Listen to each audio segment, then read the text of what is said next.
빨갱이는 대한민국 대통령을 판결할 수 없다. 문영배 이야기다. 그는 우리법연구회 소속 판검사 중 가장 왼쪽에 있다고 스스로 밝힌 사람이다. 왼쪽이라 함은 좌파 혹은 좌익이란 뜻이고 역사적인 시각으로 보면 남북 중 북쪽 인민공화국을 지지하는 사람이란 의미가 된다. 좌익이란 이 말을 6.25 전쟁이라는 비극 속에서 살펴보면 문영배는 스스로 빨갱이라고 자신의 정체성을 고백한 것이다. 빨갱이란 용어는 파르티잔 유격 때 빨치산 빨갱이로 의문이 변천되어 나온 말이면서 오늘날은 좌파를 일컫는 통칭이자 관용어로 굳어진 이름이다. 물론 전쟁을 일으켜 민족의 가슴에 죽창을 찌르던 그 죄업에 경멸이 따를 수밖에 없는 이름이다. 문영배는 이재명과 사적인 교류가 빈번한 사람이다. 사상성과 개인 친분이 돈독한 둘 사이에서 공정을 기대할 수 없는 것은 어쩌면 당연한 사실일지 모른다. 고로 문영배는 대한민국 대통령을 판결할 수 없다. 문영배는 대통령을 판결할 수 없을 뿐만 아니라 대한민국 헌법을 다룰 자격도 없다. 그는 좌익이므로 좌익 편향 법관으로서 대한민국 애국우파를 판결한다는 것은 어불성설이다. 대통령은 우익도 좌익도 아니다. 우익도 좌익도 모두 아울러야 하는 그냥 대한민국 대통령일 뿐이다. 아무리 민노총 개딸들일지라도 윤 대통령이 차별하는 것을 본 적이 있는가? 이미선도 마찬가지다. 그녀 역시 대통령을 재판할 수 없다. 그녀 역시 이진숙을 탄핵하자는 문제의 법적 근거를 따지지 않고 찬성표를 던진 여자다. 묻지마 찬성표는 그녀의 정체를 말해준다. 이미선 그녀는 좌우익을 떠나서 도덕성에서 심각한 하자가 있다. 그녀의 주식 거래는 수십억에 이른다. 그러므로 본업이 주식 투자자인 그녀가 헌법재판관까지 겸업할 수는 없는 일이다. 이미선의 주식 거래설은 그녀의 인사정문회에서 등장한 매우 심각한 이야기였다. 부정선거가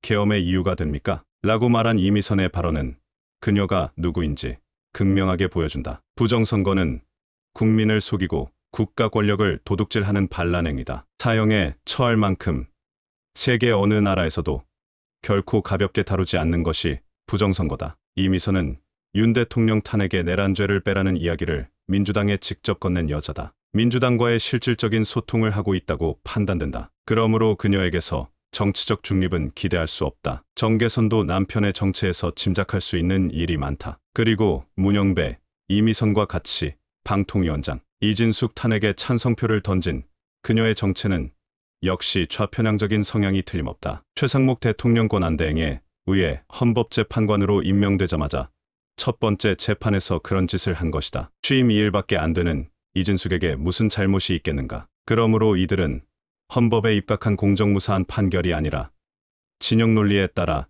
일방적인 판결을 한 것이다. 무조건식 탄핵 찬성인 것이다. 따라서 대통령도 이진숙처럼 판결할 것이 틀림없다. 정치적 중립을 기대할 수 있는 사람들이 아니다. 무조건 탄핵 찬성이라는 무지한 결정의 일인이 더 추가된다. 정정미 재판관이다. 그녀는 자신의 성향을 중도라 말한 바 있지만 인사청문회에서 북한이 주적이냐는 질문에 답을 하지 않은 채 부적절하다는 말로 도망친 여자다. 그러므로 정계선도 정정미도 대한민국 헌법을 다룰 자격이 있는 사람들이 전혀 아니다. 다시 부연컨대 빨갱이는 빨갱이 나라로 가야 한다. 그들은 진영 논리 외에 다른 판단을 거세해버린 생각의 불구자들이다. 그러므로 빨갱이 성향의 양심과 판단으로 대한민국 사람들을 판결해서는 안 된다. 대한민국 대통령을 논할 자격이 있는 사람은 대한민국 헌법을 존중하는 대한민국 재판관이어야 한다. 대통령을 빨갱이에게 맡긴다는 것은 허락할 수 없는 일이다. 이 불가한 일을 놓고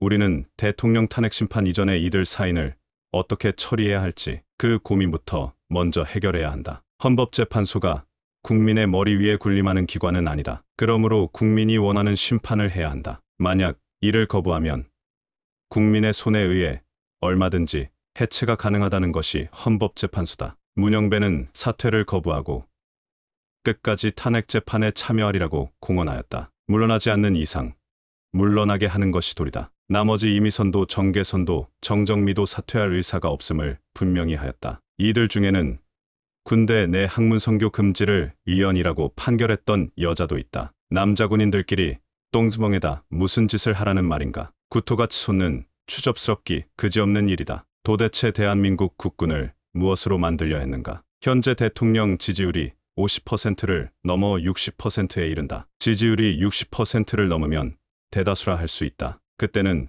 국민의 뜻을 받들어 헌법재판소에서 이 사인을 끌어내릴 수 있다. 이것이 다수결의 원칙이다. 공정을 상징하는 천칭 저울을 들고 있는 정의의 여신상을 보면 여신은 두 눈을 가리고 있다. 좌우를 보지 않고 오직 법리에 입각한 판결에 집중하라는 뜻일 것이다. 그러나 헌재 사인의 두 눈을 가린 것은 붉은 좌익의 천이다. 대한민국 사법은 사망하였다. 좌익 판검사들은 민노총 시위에는 관대히 대하고 풀어준다. 그러나 애국우파 사람들은 가벼운 죄일지라도 엄히 처벌한다. 이재명에게 무죄를 선고한 김동연과 권순일의 사례뿐만이 아니다. 법정에서 수시로 벌어지는 인민판사들의 재판은 모두 그렇다. 헌재도 이진숙 판결에서 충분히 보여준 현상이다. 고로 대한민국 사법은 사망하였다. 탄핵 여부를 떠나 사법 최고기관인 헌재에 빨갱이가 있다는 사실은 심각한 문제이다. 그러므로 대한민국 사법과 헌재를 향한 분노가 인내를 다하는 그날이 오면